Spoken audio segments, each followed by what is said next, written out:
Supreme court of Pakistan के फैसले के नतीजे में कौमी असेंबली में हुक्मरान इत्तेहाद को 2/3 अक्सरियत मिलने का इम्कान है। इस पर हम बात करते हैं डॉन न्यूज के रिपोर्टर इरफान सदोज़ई से। इरफान, पहले ये कहा जा रहा था कि अब डिटेल्ड इसकी हिस्ट्री मिल जाए तो पता चल पाएगा कि जनरल असेंबली में जो नशिस्तें हैं उस लिहाज से इसकी तकसीम होगी, तो किसको कितनी अक्सरियत मिल रही है?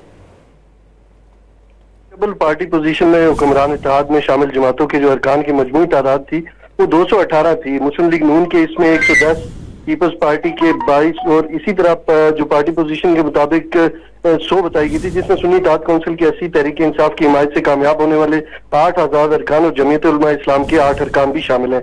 कौमी असम्बली में नून लीग को 15, पीपल्स पार्टी को 4, JUI फेक को 3 इजाफी नशिस्तें मिली हैं और इस फैसले के बाद कौमी असम्बली में मुस्लिम लीग नून के अरकान की जो अब तादाद हो गई है वो 125 है।